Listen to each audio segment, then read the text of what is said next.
See, my friends from Michigan aren't used to seeing this many folks here. But first of all, I want to thank our state representatives, Tom Coons, right there, Champion, Republican, Jasper Martis, Democrat. Kind of like the way I work, back and forth. And Matthew Bierlein, a Republican. From the great state of Michigan, and it is a great state, we do about $60.6 billion of trade back and forth.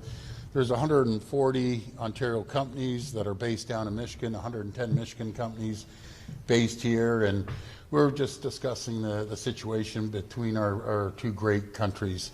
And I've always had the AMCAN Fortress, American-Canadian Fortress, making sure that we're the strongest, wealthiest, safest two jurisdictions in the entire world.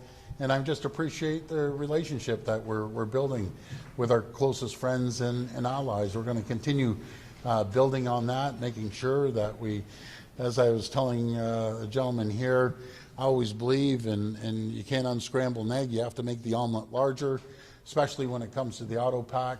But similar to Ontario, Michigan isn't just auto, it's very, very important. But it's everything from agriculture to food to manufacturing to tech, and it's just an incredible state to do business with, and I look forward to going down and paying all of them a visit. So that's what we had a conversation about, and I'll open it up to questions. Premier, did you talk about the tariffs that, not the tariffs between the United States and Canada, the other tariffs with China, the 100% EV tariff? Prime Minister Carney is headed to Beijing. It sounds like he's in discussions with the Chinese government about lowering that tariff in exchange for canola concessions and other things. Are you worried about that? I'm very concerned, and so are my friends in Michigan concerned. When you have China coming in at a low cost of EVs is concerning. We as everyone knows, those parts go back and forth between Ontario and Michigan 7-8 times and get assembled in Michigan or get assembled here in Ontario. And when you have the Chinese government wanting to dump cheap Chinese parts and cheap vehicles here, it costs the Canadian and American jobs. So I'm absolutely 100% dead against this. I have not talked to the Prime Minister. I will speak to him and tell them our concerns. And this is nothing against the folks in the canola business or soybean. We have a thriving soybean business here too. So it's not about them. I fully understand why Premier Moe is concerned, but he's protecting Saskatchewan. I'm protecting Ontario. The 500,000 jobs in the auto sector, that's what I'm focused on. And it works back and forth between Michigan and Ontario and many other states. So it would not be good for Ontario and Canada, and it sure the heck wouldn't be good for the U.S., and it wouldn't be good when it comes to negotiating with President Trump. But you said the other day, though, that if the Chinese automakers came in and invested in a plant, hired Ontarians, made products here, you'd be open? There's a difference there. Okay. You can't just dump cheap vehicles here. If you want to open up a plant, and I'm not speaking to for our American friends or for the president, but if they're willing to come here, invest in a plant, just like GM, Stellantis, Ford, Volkswagen, Honda, Toyota, and come here and manufacture and create jobs and create parts here, well, now we're on a whole different page. But if you want to just come here and dump vehicles that will hurt Americans and Canadian jobs, in my opinion, it's unacceptable. But you haven't discussed this with Prime Minister Carney at all? Well, he knows how I feel very clearly. I'll be reaching out to him, and we're going to meet up in Ottawa with a COF meeting. So I'll express. He's in China now, though. I will reach out to him, and I'll text message him, and just tell him our concerns. You've said many times doing what you're describing. Any Chinese companies who would invest in Ontario like that? Well, we'll have to see. I'm going to sit down with the Prime Minister when he gets back, find out what the conversation is, and we'll go from there. The fact that Scott Moe is going to China with the Prime Minister, Isn't that a pretty strong signal from the Prime Minister that he's looking to back down on EV tariffs in order to save another Canadian economy? Well, Scott's one of my closest allies, and he's going there to protect jobs and canola jobs in Saskatchewan, as he should. I'm doing my job as Premier of Ontario to protect jobs here.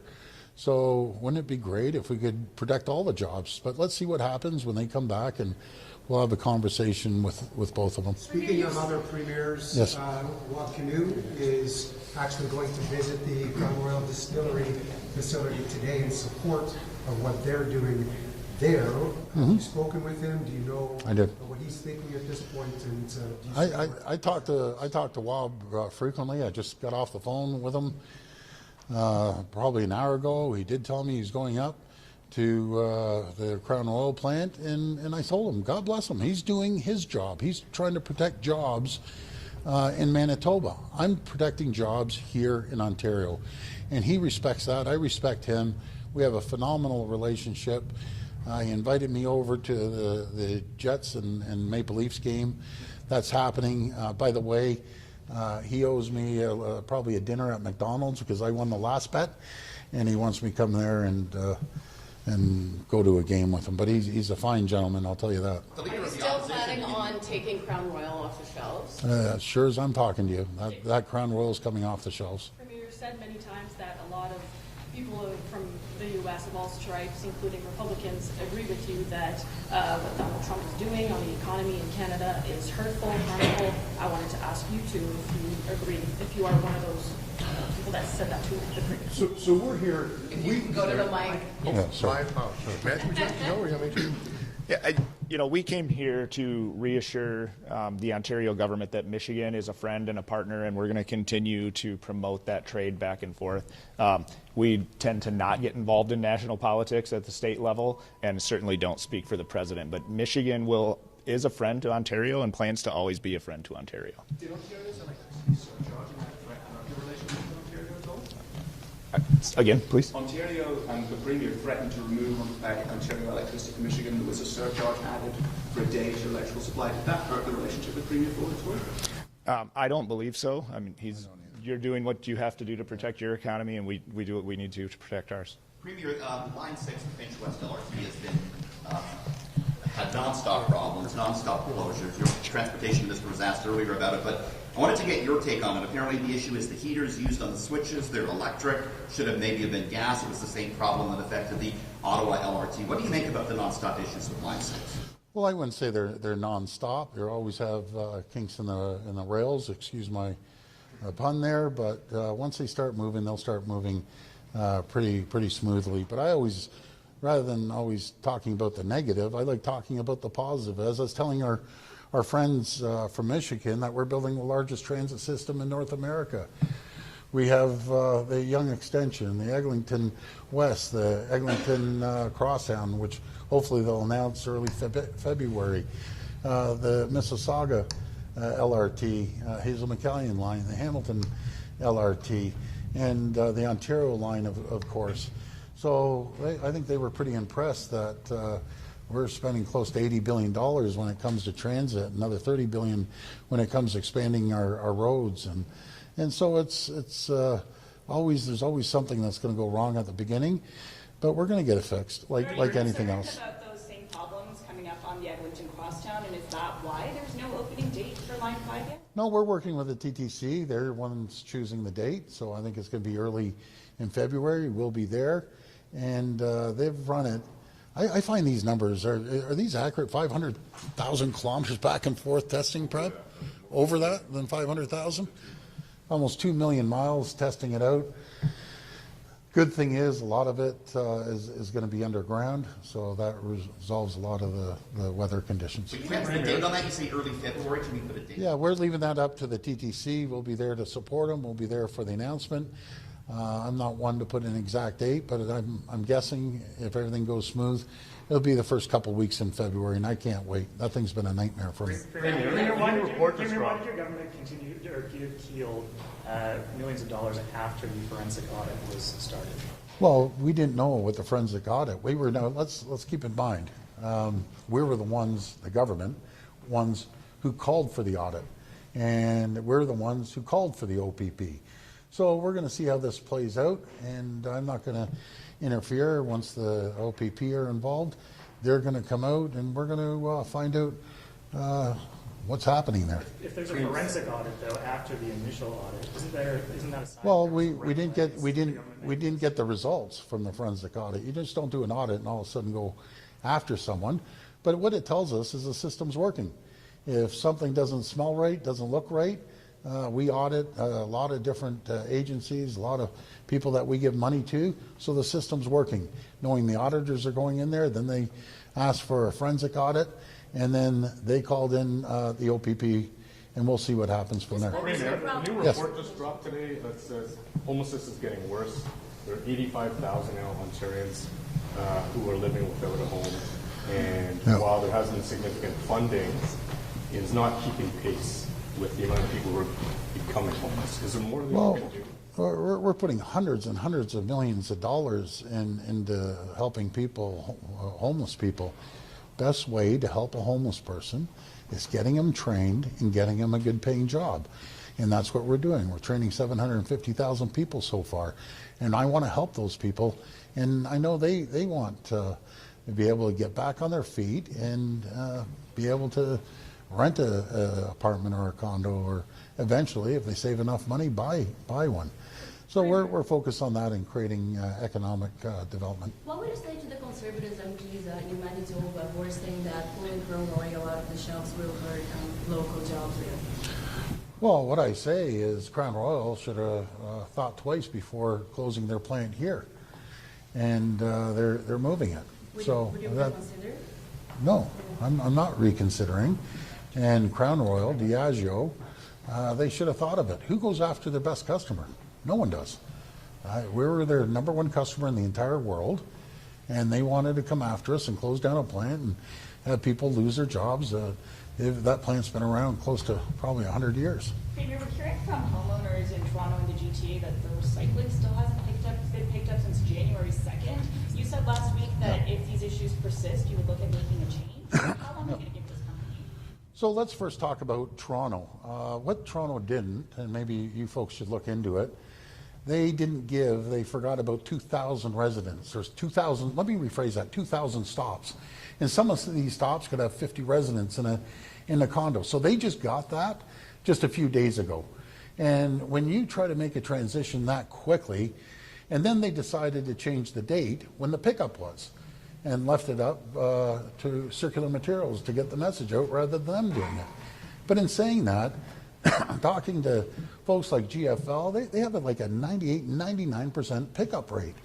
So with anything, when you start, to change things and make them move, you're going to have a few kinks. But I'm very confident. Next week or two, I know our officials are meeting with them today. They're going to get it all straightened out. But there's another option here, right? No good deed goes unpunished. We uploaded. It used to be the producers 50%, the municipalities 50%. Because I'm a good guy and I love municipalities, I uploaded everything. And all of a sudden, there's a little kink when you make a massive transition of almost 1 million, for instance, Peel, 1 million pickups, and you got a couple kinks. Well, we're going to iron those kinks out. The other option for all the municipalities that want to complain, especially some of the lefties down at Toronto, why don't you take the 50% and start paying it? And you can run your own recycling. But we uploaded it. So thank God that we did that, because it saves the taxpayers tons of money in all municipalities, all the 444 municipalities across Ontario. Unveiled its budget last week. I'm sorry, who unveiled it? The city unveiled its budget last week in Toronto. Yep. And there was some discussion about New Deal 2.0 and the need for Toronto to have revenue tools tied to economic growth. Are new revenue tools on the table in terms of New Deal 2.0 discussion? Okay, so folks that are listening out there, I'm gonna define what revenue tools are. Revenue tools are called taxes. They want to tax the pants off you. They've taxed us to death in Toronto enough of these taxes. As I say, government doesn't have an income problem, they have a revenue problem. Stop spending money. Start focusing on areas that you can drive efficiencies. I keep telling the story. When I went down there, it was $776 million of pressure. We delivered a 0% tax increase. Next year, we delivered a 1% tax increase. So they have to start driving efficiencies and standardization across the city. And I gotta give the mayor credit. She kept the taxes low this year. So thank you, Mayor. We get along very well. But we have to continue looking at ways to drive efficiencies. And by the way, there's no government. We got diddly squat from the city of Toronto when I was down there, nothing. What we've given them, $9 billion, with a B, $9 billion to support the city of Toronto, and we have to continue making sure that the cash flows. So we're a good partner. I like the mayor, and we're going to continue working with the mayor. Parents who are really frustrated with the daycares being told by public health authorities right now, or last summer, that they can't use paper towel rolls and toilet paper rolls and egg cartons for arts and crafts for the kids. Do you think that's a little bit excessive? I don't know who's telling them that. Why not? We grew up, use egg cartons, use whatever. I didn't heard that. It doesn't. I've never heard that. But anyways, isn't it great that we're trying to get the daycare down to $10 a day? But we have to get the federal government to pitch in now. We knew this was going to happen, but think of the money that people are saving now. It's at less than half the cost it was before. So, well, public health, they got to talk to the public health officer in Toronto. I don't know. The kids should be kids, right? We all grew up with the crayons and everything else, so I don't know what the problem is. Premier, one final question. No, final question. The government's lawsuits related to Keel. Yeah. The Keel lawsuit shows that the government wants money back from the Skills Development Fund. But our reporting shows that the minister, David Piccini, overruled the staff concerns about funding for that company. Are you still supporting Piccini in his role as Labour Minister on an ongoing basis? Well, what we want to do is get the money back. If it wasn't appropriated properly, then we want our money back. But I can't, I'm limited to what I can say if it's in front of the courts. I just can't speak on that until that gets done.